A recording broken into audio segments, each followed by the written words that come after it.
to ask Chris to give us a brief introduction about us. Over to you, Chris. Yeah, okay. So, yeah, we are Token Minds. So, for those who have not been able to attend the previous lessons, so and those who doesn't know Token Minds yet, so we are Token Minds. Okay, we are a full service Web3 agency. We've been operating since 2016, and then we are actually doing and building together with different projects with regards to NFTs, crypto, ICOs, IEOs, IDOs. So right now we are doing this Token Minds Academy to give you free education on different topics with regards to NFT marketing, crypto marketing, NFT development, and blockchain development. So I'm Chris. I'm the community lead for Token Minds, and here is Hemang, your developer for Token Minds. All Okay, right. so yeah, Hemang, can you press on hide? Oh, Yeah. yeah, sure. Okay, so Yeah. yeah, let's proceed, guys. Yeah, thank you. Thank you. So let's move into the lecture and our academy classes. So for those of you who are joining for the first time here, this is actually our second lesson. And in the previous lesson, we did a blockchain overview, and we saw what exactly are the NFTs, that are non-fungible tokens. And I would like to give you all a little brief about both of them so that none of us are left behind. So let's start with what is exactly a blockchain. So a blockchain is a system of recording information in a way that makes it difficult or impossible to change, hack, or cheat the system. Now, a blockchain is essentially a digital ledger of transactions that is duplicated and distributed across the network of computer systems on the chain. So if you so by now you have seen, I mean, you must have observed that blockchain is made up of two words, a block and a chain. Now, each block in a chain contains a number of transactions, and every time a new transaction occur on the blockchain, a record of that transaction is added to every participant's ledger. Moving on, what exactly is NFT? So NFT stands for non-fungible token, which means it can neither be replaced nor interchanged because it has unique properties. Consider an example. For example, I have $1,000 bill and you have 10 $100 bills. Now we can exchange that money, right? Because obviously that $1,000 bill don't have its unique property. But in a similar fashion, if you have a Mona Lisa painting, the authentic one, and I have a fake one, will you be uh, able to trade that with me? Obviously, no, right? Because the painting that you have is authentic. So, in simple terms, uh, these cryptographic assets are based on blockchain technology. They cannot be exchanged or traded equivalently like other cryptographic assets. Now moving on to the lessons that we are going to do, and starting with the best blockchain used for NFT development. Now, before choosing best and blockchain for NFT development, let's think about the factors to consider to choose the best blockchain. So one of the first factor is transaction speed. Now, a transaction speed is a crucial for the success of any NFT project. Make sure the blockchain you plan to mint NFTs on can handle a large number of transactions at a time. Otherwise, the inefficiency of the blockchain network will directly affect the performance of your project. For instance, if you might have heard about the Litecoin, so Litecoin processes only 50 to 60 transactions per second. If a creator launches an NFT project on a blockchain with these number, they'll have to deal with delayed minting and transfers. And if the websites are going to gain huge traffic, then it is going to be a whole chaos because the transactions are not going to be moving ahead. And similarly, one of the factor to consider is also transaction cost. Not every NFT is going to be a hit. In fact, most of the NFTs are relatively cheap. If an artwork is going to surpass the few $100 mark, why pay a massive fees and lose a substantial portion of your profit? The average transaction cost more or less depends on the transaction speed of the blockchain. It is the users have to pay to the blockchain to complete their transactions. When the network is busy, you may have to pay higher fees to outbid other users and ensure that validators prioritize your order. Otherwise, it may get rejected. And last but the most important factor to consider is security. The security of a blockchain network is another critical aspect. Contrary to common belief, a blockchain can get hacked if it is not fundamentally strong enough. In such cases, all sorts of users, including investors, traders, and NFT creators, end up losing their fund and data. Now, coming to the blockchain that we can use. So, I've listed out top 4 blockchains that can be used. So, the first one is the Ethereum. Now, Ethereum, it was launched in 2015 by Vitalik Buterin, was the first NFT, was the first blockchain to introduce smart contracts, the technology that makes NFT possible. Ever since then, blockchain has gone through multiple development phases and facilitate and promotes the progress of NFTs. Today, Ethereum is home to even more than 80,000 NFT collections. Second one is Flow. So, Flow is one of the most popular alternatives to the Ethereum blockchain. It was developed by the Dapper Labs in around 2019. The team behind the development of CryptoKitties. CryptoKitties, if you don't know, is one of the first NFT to come onto the market. And Flow is primarily focused on sustainability, scalability, composability, and user experience. If you might have been following the Ethereum 2 stake, then you might know that Ethereum has moved to proof of stake. So Flow is also based on proof of stake consensus model, which enables it to execute about 10,000 transactions every minute. Third is the Solana. Solana is famous as one of the most fastest and a competitor to the Ethereum ecosystem. The hybrid proof of stake and proof of history consensus model allow blockchain to execute 65,000 transactions per second at a very minute cost. Note that I've said hybrid. So it is using two consensus model at once. And moving on is a Cardano. So it was created by one of the Ethereum's co-founder, and it is one of the most popular blockchain ecosystem in the industry. And even currently, it is also the seventh largest blockchain in the world. So the blockchain has two layers. Cardano blockchain has two layers. One is CSL, that is also known as Cardano settlement layer, and second is Cardano computation layer. CSL accommodates the transaction of Cardano's native token and recording transactions, while CCL, Cardano computation layer, is responsible for hosting smart contracts. Now, what are the tech stacks that are required to do NFT development? The first is Solidity for smart contract development. We'll be studying about what exactly is Solidity in our future slides, in the upcoming slides.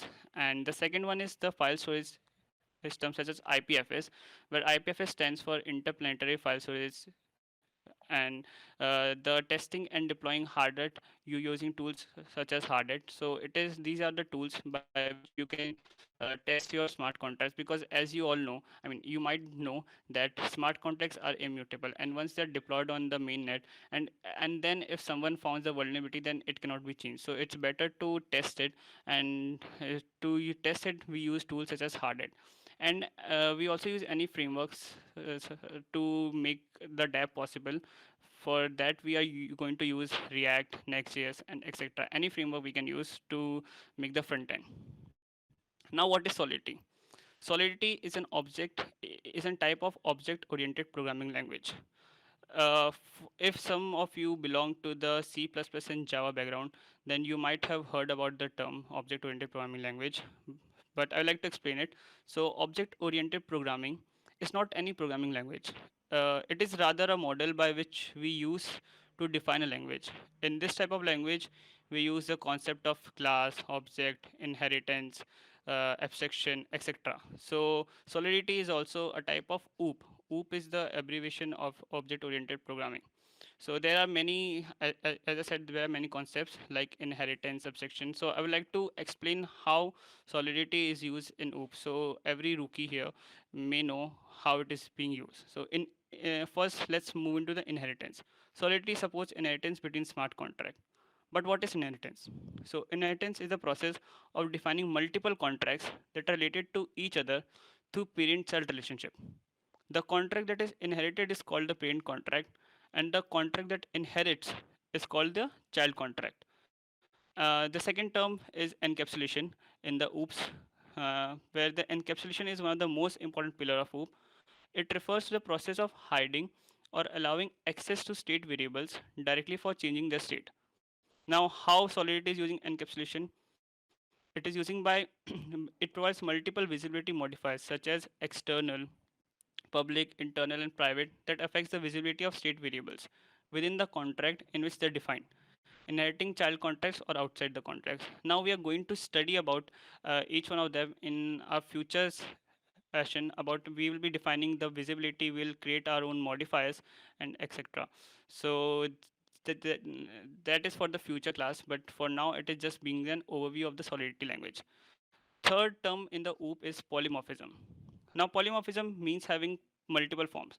In Solidity, there are two types of polymorphism. One is functional polymorphism, and second is contract polymorphism. Also, Solidity is a high-level statically typed programming language. So, high-level language means it is closer to humans as compared to machine. It is similar to the way humans interact with each other by chatting. So, it is a high level. It is statically typed language. That means that you have to clear what kind of data types you are going to use, like uint, bool, etc., before compiling the program. Unlike Python, if some of you are Python developers, so you might be knowing that Python is a dynamically typed language. Also, it is used for implementing smart contracts, which is one of the most important use case of the Solidity. Smart contracts are the programs that are auto executed on the Ethereum blockchain, and the NFT is nothing but it is based on the smart contract. Also, one more thing, it is a case sensitive language. So there are various versions of the Solidity, and the current latest version of Solidity is 0.8.17. It started from 0.1.0, and we are here. And Solidity compiler converts Solidity programs to the EVM bytecodes. So before smart contracts can be deployed, they must be compiled to bytecode for EVM. EVM is what? Ethereum Virtual Machine. Now, bytecode is an information that Solidity code is translated into, and it contains binary computer instructions. In Ethereum, the bytecode is what is deployed to the blockchain. The compilation also generates an ABI. An ABI is an application binary interface. Now, let's see an example of a smart contract that is using Solidity. So it is one of the most basic smart contract, and we are also going to form one of them such in the future. And as you can see, it is a contract by the name storage, which have a function store and the function retrieve. So it is a really basic one. Also, let's see what token standards does NFT on the Ethereum blockchain use. So there are various token standards based on the Ethereum. One of them being ERC20, and some of that is ERC721. So now ERC721 is a token standard for making NFTs. The main characteristics of ERC727 is the same that defines the characteristics of NFT. That is, it is unique. So there's also another one by the name ERC721A, which is a more advanced version of ERC721, which allows users to have a gasless whitelisting. So some of the important features of NFT smart contracts are: first airdrop, second is whitelist, third is mint, fourth is set limit, fifth is withdraw. Now what is airdrop? Airdrop is if you are if you have in future, if you might have participated in any NFT community, then you might know that the creators of the NFT, they distribute their NFTs for free to someone. So we create that function into the smart contract. Whitelist is a special kind of minting that is only allowed for the special kind of users whose address we store in the whose address we store in the smart contract. And minting is the normal minting. Set limit are there are various kinds of set limits on the program, like you set a limit of a whitelist per day, and you set a limit of a whitelist per transaction. And withdraw, it is one of the most important functions, where you withdraw all the amount which is present in your smart contract. Here you can see this is one of the projects that was developed by us in the TokenMinds. uh, it goes by the name Peonauts. Now a preview of the smart contract deployed on the testnet. So it is one of the smart contract that is based on the ERC721A. We'll be teaching this into the future academy lessons. There is going to be a full dedicated class for this. So just to give you an overview that how it is going to get deployed in the testnet. Now comes to the part, what are Web3 wallets? So just like how people have a physical wallet to store paper money, These wallets helps store access to your digital currencies instead. In addition, Web3 wallets are capable of storing digital assets such as NFTs and enable users to interact with decentralized apps that we also call dApps. This is done all without the necessity of a middleman involved. Now, the main components of a Web3 wallet are public key, private key, and seed phrase, where public key links to an address where you can send and receive transactions. Private key must be kept secret and undisclosed. This is used for signing new transactions and enables access to use funds. So basically, to understand it more simply, public key is something that you can give that to me, and by using your public key, I can send funds to you. But a private key is one which you must keep it with yourself. If I have hold to your private key, then I can access your whole account, and pretty much I can take I mean, I can do anything with your account, like withdrawing all the money from it or crediting money or debiting money. I can do anything. So that's the thing. And seed phrase is used to generate multiple private keys. It acts as a root key, giving access to the rest of the keys and addresses in the user's wallet. Now, there are many kinds of web-based wallets. So some of them are MetaMask, Coinbase, Exodus, and Phantom. MetaMask is one of the most widely and popular Web3 wallet. It only works on the Ethereum chains. Coinbase is a centralized wallet. Exodus is gaining quite a bit amount of popularity because in Exodus you can it have its own exchange where you can do I mean where you can transfer your funds into some different cryptocurrencies in an in-house manner. And Phantom is used for the Solana. Now let's move to see how to add MetaMask in your browser. So the first step to add MetaMask in your browser is to go and type www.metamask.io. I mean HTTPS and metamask.io on your web browser, and it will take you to this page. I'm showing this for the Chrome users. So if you are a Chrome user, you will be seeing a download for Chrome option here. If you are an Edge user or Brave user, you will have your respective browser icons here. So it's not a big deal. I mean, it's not a change of steps. And then when you click on download for Chrome, you will be redirected to this page where you can add it to the Chrome. After clicking on add to the Chrome, you a dialog box will appear on the same page somewhere here, which will show add extension. Once you click on add extension, something will start downloading, which is the extension for it. And then after the extension gets download, you will be redirected to this page where this guy is a fox and it is pointing downwards to get started. So I mean, it's a great UI. It moves with the your cursor, so it's a great to interact with. And when you click on get started, you will be first prompted with this page where it asks to store your data for their analytics. Now you can click on no thanks or I agree, it depends solely on you.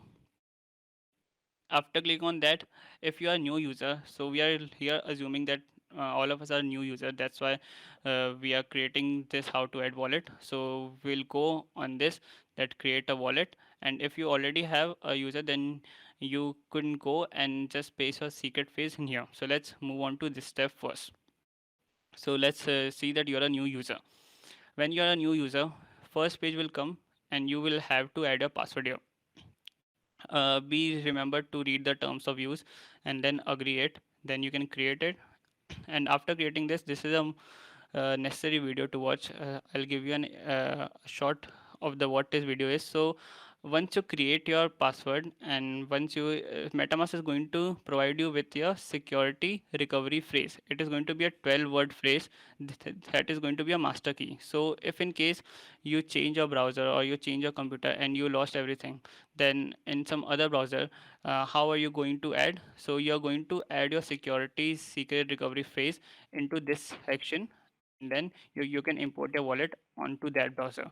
So that's where we are using this secret recovery phase, and it's better to store it offline, not online, or in some hard drive like or a pen drive, or write it down in a notebook so that it's not hackable. And yeah, that's the thing about the secret recovery phase. So I've hide my recovery phase. But when you click on next, you will be transferred to this page. Here you have to click on the secret recovery phase, and after, and just write it down, and write it down in the same order, because you will be asked to enter this into the same order. And once you go past this page, you won't be able to see this phrase again. So write it down somewhere on a paper, on a sheet of paper, keep it with yourself. And here you will and here there are going to be the words randomly distributed, amongst which you have to select your secret phrase in the same order. For example, here there was written in the order car, guitar, laptop, and in this section, first is laptop, then is guitar, and then car. So I have to choose first car, then guitar, and then laptop, because that was the way it was shown on this page. And after you do, you will press confirm, and then great, your wallet will be added. And once your wallet will be added, you will be able to see some this page like this, which shows your fund. So this is an Ethereum mainnet, which where you won't be having any funds when you make the wallet for the first time. So that's pretty much it. Now we need to add the test networks to our wallet.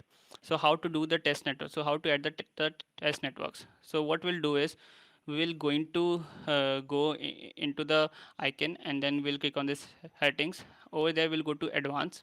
We'll go scroll down, and we'll turn on show test networks. After showing test networks, you will be able to see that the test networks are added, that is Goerli, Sepolia.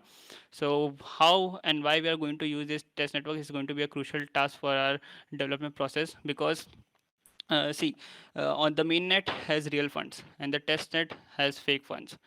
And while deploying, you need to show that you need to pay gas fees. So if you are going to test your project or your contract on the mainnet, then it is going to cost real gas fees, that is going to be very expensive for your projects.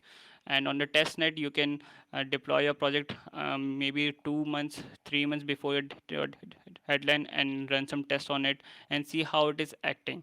And the exact copy of testnet is mainnet. So the way it is going to behave on your testnet is the same way it is going to behave on your mainnet. So then you will be able to predict what are their bugs, and if there are any bugs, then you can deploy, or you can develop it. And that's the thing. And hence the adding test network is one of the most crucial tasks. Now when you will add now when you will add test networks, you will be having no funds into your test network. So how to add funds? So there are quite a great amount of faucets out there, and one of the most is the alchemy faucet. So go to the goearlyfaucet.com by using this link. There you have to paste your public address, the address that I was explaining in one of the previous slides. So how to retrieve that address? You have click your open your MetaMask, click here, and your address will be copied to your clipboard, and you can paste it here and click on send me ETH. Also, one more step here is, you have to log in into your LKM account, because it prevents them from spamming. So that's a step, and you will be transferred zero point 0.2 ETH, which you can use for your development. Now let's move and see what how is the testnet looks like, that I was explaining. So this is a screenshot of a testnet of a Uniswap token. So over here on the top left corner, you will be able to see the contract address. That is the address on which your contract is deployed. On here, I mean you can search by their transaction hashes. You can search addresses by their block. You can search by their tokens. So this is the filter to search it. And this section here, it contains the transactions. So transactions are the functions which are there in your contract. It is basically the right functions that are going to be called in a contract. And there is also a section of internal transaction, ERC20 tokens, contracts, and events. So one of the most important part is the contract section, because this is where you are going to interact with your testnet. Now when you click on the contract, you will see there are three subsections, which is code, read contract, and write contract. Code section contains the code of your contract, and yes, this code is visible to all. So which is actually the feature of the Ethereum that makes it transparent. So your code will be visible to the whole world, whichever you have written, that makes it more immutable and transparency. Moving on to the second portion, it is going to be a read contract section where you will be able to see all the state variables and the variables that you have declared public. You can interact with them. Basically, you can only read them, you cannot write them.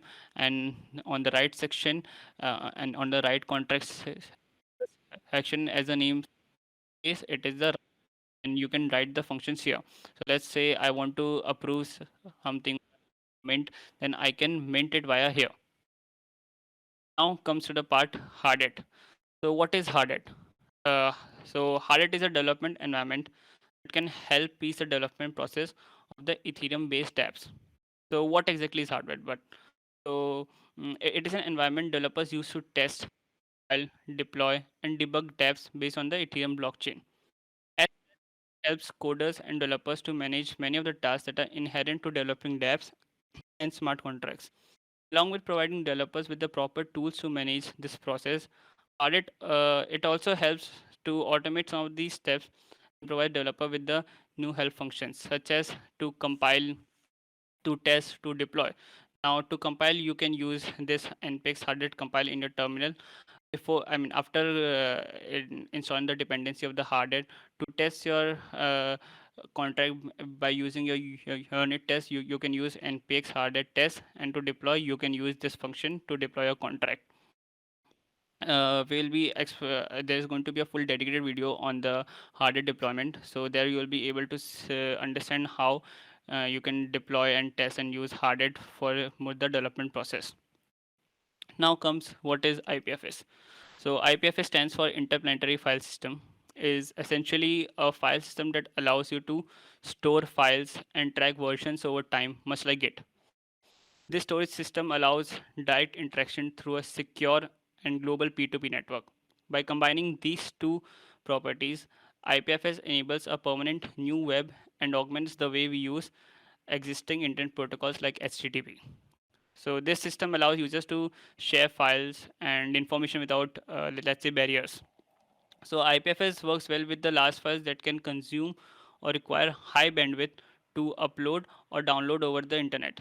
The rapid adoption of this distributed file system happened in the part because IPFS is designed to operate over different protocols, which are FTP and HTTP. But the question arises, why to use IPFS? So when an NFT is created and linked to a digital file that lives on some other system, how the data is linked is very important. So there are few reasons why traditional HTTP links aren't a great fit.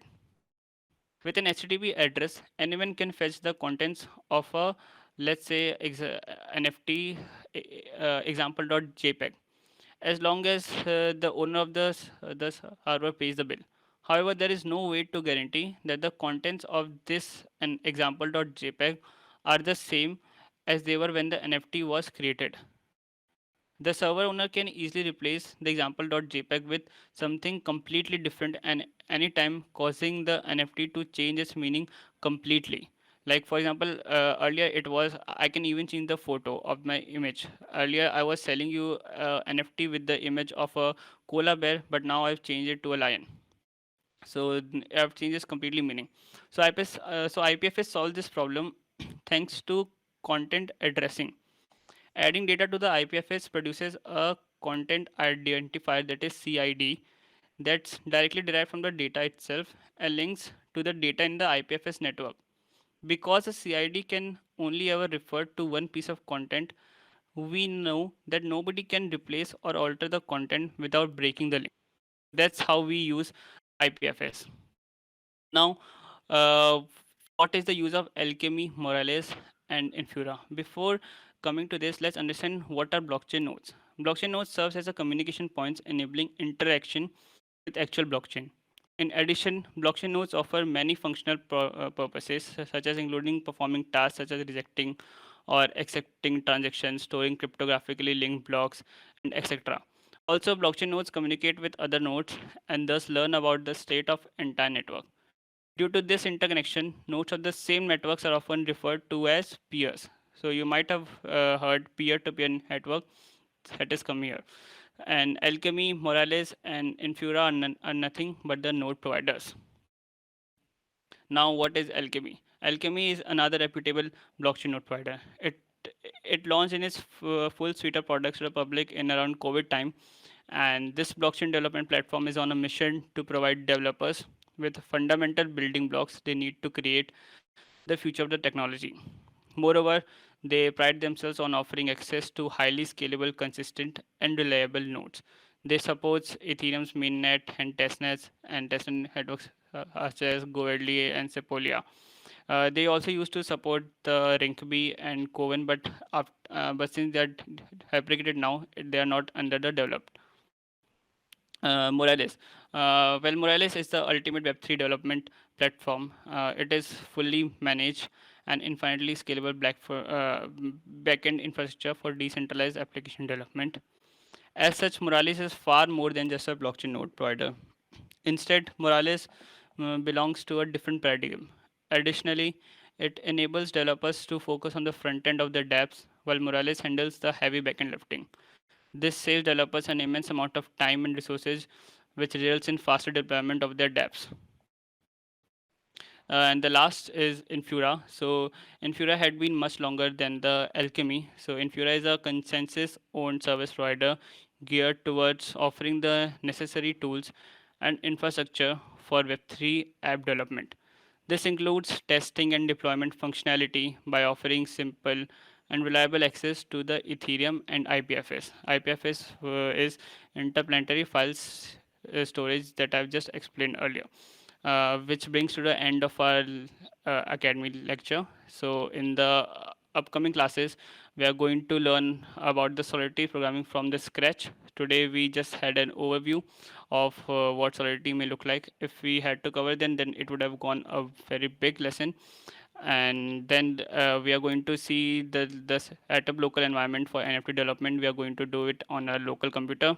Then we'll start with the NFT smart contract development, and we'll understand what are the functions that we develop, like the airdrop, whitelisting, mint, how they are developed, what is the reason behind the development, and then we'll test the smart contract, and then we'll also test the vulnerability, and at the end we'll do the dApp development. So that's it for the today's and with this we would like to end our today's session. Thank you. All right. So thank you for that, Hemang. Okay, so guys, that is NFT development tools lesson. That is for NFT development lesson number 2 under NFT development course. So far, any questions from you guys? All right. So for aspiring Web3 developers out there who are interested in these topics, so yeah, just wait for our upcoming lessons as well with regards to both NFT and blockchain development. So for today, we have this NFT development. So any questions so far, guys? While Hemang is here, you can type in our voice chat channel for any questions.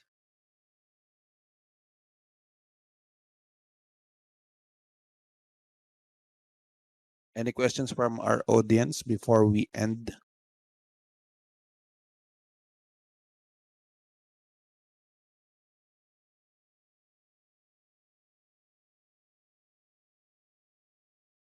Okay. So yeah, if in case guys you've missed the previous lesson, so don't you worry, we got you because all lessons are being recorded. Okay, so all lessons can be found in the forum channels here in TokenMinds Academy. So we have 4 forum channels here in our Discord server, one for crypto marketing, one for NFT marketing, one for blockchain development, and one for NFT development. So far this is the second lesson under NFT development course. So you can always come back to the previous lesson as well if you missed the introduction to blockchain and NFTs care of our development head, Josh Henry. So yeah, I would like to thank Hemang, our blockchain developer. Thank you, Chris, for having me. It was such a great one. I mean, it was such a great experience. Yeah, Looking forward for the more classes ahead. yeah. So the team of Hemang will actually be the ones, since they are the one handling the development for Token Minds. So they will be the one as well to discuss to us and share to us their first-hand knowledge. So guys, this is not totally a book knowledge, you know. So this is actually first-hand knowledge coming from actual developers who works on different NFT blockchain crypto projects.